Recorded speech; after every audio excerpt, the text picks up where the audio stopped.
का प्रयोग करें और जनता की ताकत क्या होती है या बताने का काम करें, क्योंकि लोकतंत्र में सबसे बड़ी अदालत जनता की अदालत होती है और मतदान का अधिकार उनका सबसे बड़ा अधिकार होता है। तो भारी संख्या में निकल करके मतदान करें।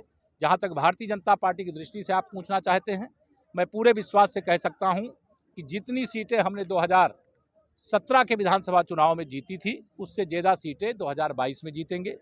उससे ज़्यादा सीटें उत्तर प्रदेश में जब पूरा चुनाव हो जाएगा 10 मार्च की गिनती के बाद आप देखेंगे कि हम लोग जीत रहे हैं। और समाजवादी पार्टी जो गुंडागर्दी, अपराध, दंगा, अपहरण का उद्योग चलाने वाली पार्टी है, इस पार्टी को उत्तर प्रदेश की जनता समाप्तवादी पार्टी बनाने का काम करेगी। 2 लड़कों का कितना असर है पश्चिम में? 2 लड़कों का जितना असर 2017 में हुआ था, श्री अखिलेश यादव जी का और श्री राहुल गांधी जी का, उस समय भी 2 लड़के आए थे और उतना असर हुआ कि 47 पे समाजवादी पार्टी सिमट गई और 7 सीटों पे कांग्रेस सिमट गई।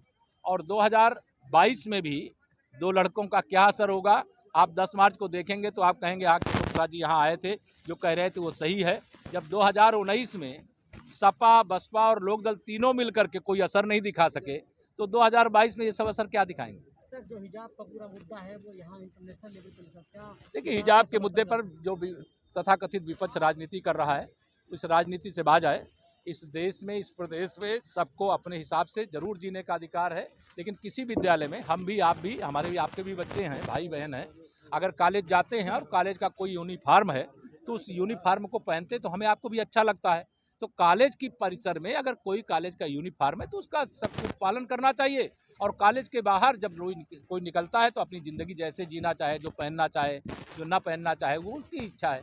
ये कोई विवाद का विषय नहीं। लेकिन कांग्रेस, सपा, बसपा और MIM के ओवैसी, ये सब इसको इशू बना रहे हैं, लेकिन जितने लोग इसको इशू बनाएंगे उतने अधिक कमल के फूल खिलेंगे। अखिलेश यादव के घोषणा पत्र को किस तरीके से देखते हैं? अखिलेश यादव जी का घोषणा पत्र नकल है भारतीय जनता पार्टी की, लेकिन उनके घोषणा पत्र में कोई दम नहीं है।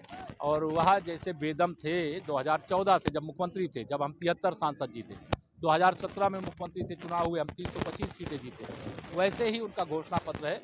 झूठ बोल करके वो समझते हैं कि हम लोगों को भरमा लेंगे, लेकिन जनता बहुत समझदार है। बीजेपी कितनी बड़ी जीत का दावा कर रही है? मैं 300 से ज़्यादा सीटें जीते थे, 300 से ज़्यादा सीटें 2022 में जीतेंगे। जनता के आशीर्वाद, कार्यकर्ताओं के परिश्रम। भारतीय जनता पार्टी सबका साथ, सबका विकास। हमारे लिए गरीब गरीब एक समान, किसान किसान एक समान, मजदूर मजदूर एक समान, बहन बेटी एक समान, हिंदू हो या मुसलमान।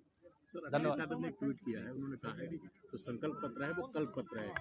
भूले बिसरे जो अपने जो संकल्प पत्र है उसके लिए 2 मिनट का मौन बीजेपी रखे, उन्होंने कहा है। देखिए, श्री अखिलेश यादव जी की बेचैनी आप भी समझते हैं और मैं भी समझता हूँ। जो 400 का दावा कर रहे थे, अब 40 भी जीतने की स्थिति में नहीं रह गए हैं।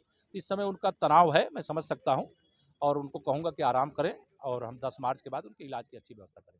धन्यवाद।